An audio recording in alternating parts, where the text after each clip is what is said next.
Hello friends, जय हिंद। आज हम लोग पढ़ने वाले हैं कुछ नया। मल्टीपल गिवन, इसको आप गुणज भी बोल सकते हैं। हम क्या बोल रहे हैं कि ये वो संख्या है जो किसी आंसर या ऑप्शन, हमको मेन ऑप्शन आंसर वही चीज़ होता है मिलेगा, विभाज्यता की तरह है। हम यहाँ 4 ऑप्शन लिखे हैं। जैसे हमसे कोई पूछेगा कि कौन सी संख्या 25 से 5 से कटती है, तो हम देखते हैं लास्ट का अंक ये 5 से कटता है, ये भी कटता है, ये भी कटता है, ये भी कटता है। अब हमसे पूछ लिया वो 25 का बताओ, तो 25 में 2 अंक देखते हैं, तो 25 दूना 50, 25 नहीं 75, डबल 0, 25 दूना 50, दोनों कटता है। अब हमसे पूछ लिया 125 का बताओ, तो अब 125 का इसमें चेक करेंगे, नहीं कटेगा। 400 है, 125 से नहीं कटता। 675, 25 नहीं 75, ये भी नहीं कटेगा। 25, ये भी नहीं कटेगा। लेकिन यहाँ 3 जीरो आ गए, मतलब ये 125 से कट जाएगा। ये भी 125 दूना 250, ये भी कट जाएगा। अब हमसे बोला 625 का बताइए, समझिए 625 से बताइए। तो देखिए 625 से ये भी नहीं कटेगा, ये भी नहीं कटेगा। अब इसको चेक करेंगे 4 में, और इसको चेक करें, ये तो कट रहा है 1200, डबल है ये नहीं कट रहा। तो अब हमारा क्या पता चला कि हम किसी भी ऑप्शन को देखेंगे कैसे कैसे हल करते हैं। मल्टीपल गिवन का मतलब ही होता है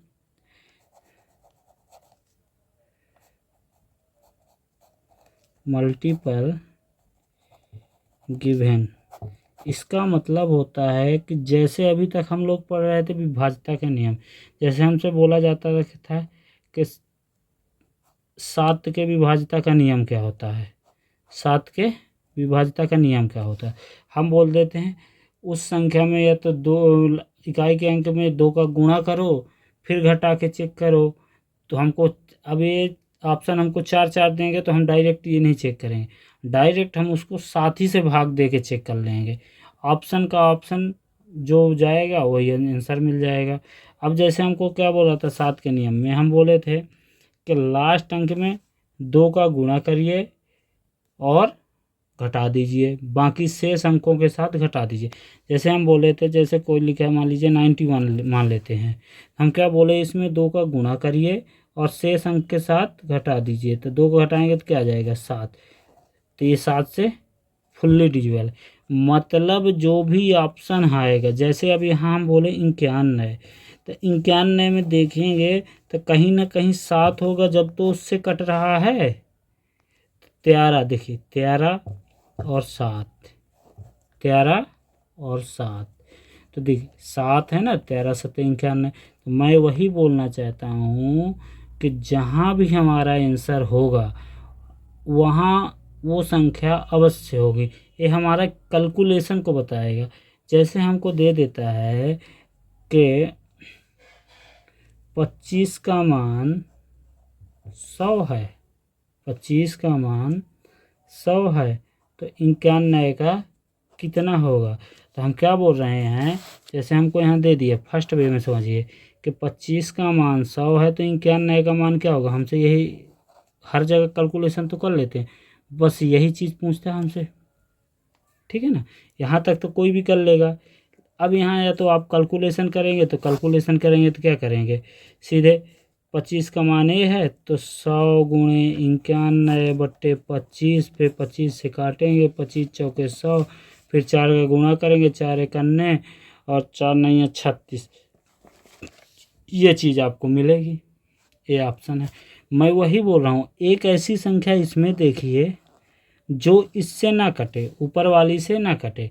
तो हमको यहाँ क्या क्या मिल रहा है, 7 और 13 मिल रहा है, लेकिन यहाँ तो 25 कट रहा है, तो यहाँ से अब इन दोनों में एक संख्या ऐसे ढूंढा जाता है जो ऊपर वाली से ना कटे किसी से, ठीक है, किससे, इससे ना कटे।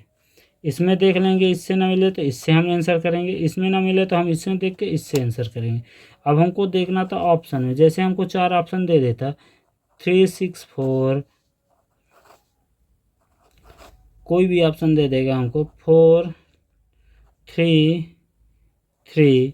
अब हमको जैसे ऑप्शन में इसको चेक करना होता तो हम क्या करते, हमारे पास यहाँ 7 था, पहले हम देखते 7 था 13 था, हमको भाग नहीं देना था, सीधे 4 ऑप्शन थे तो पहले दोनों प्राइम नंबर थे तो दो में कोई भी प्राइम नंबर उठा लो, जैसे 7 से होता है 7 पना 35, 1 7 दूनी 14, यही कट गया।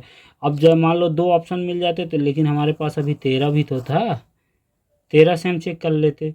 यहाँ तो गुणा नहीं किए, देखिए 13 से करोगे 13 दूनी 26, 10 4 13 8 104, देखिए 13 से भी कर गया।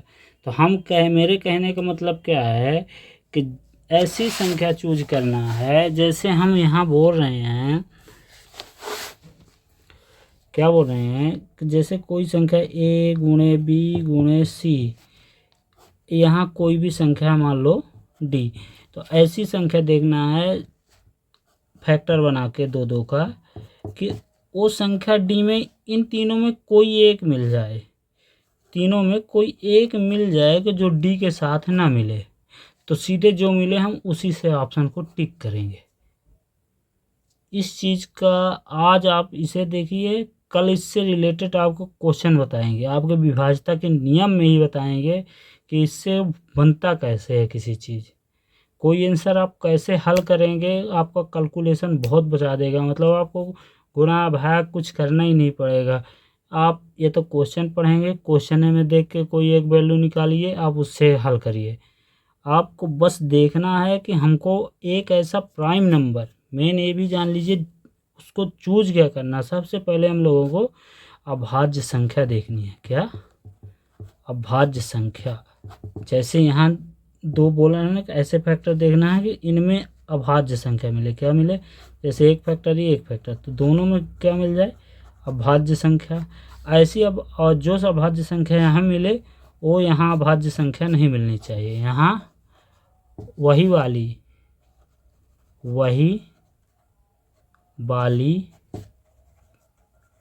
अभाज्य संख्या ना मिले, तब आप इस वाली अभाज्य संख्या का यूज करके ऑप्शन से पता कर लें।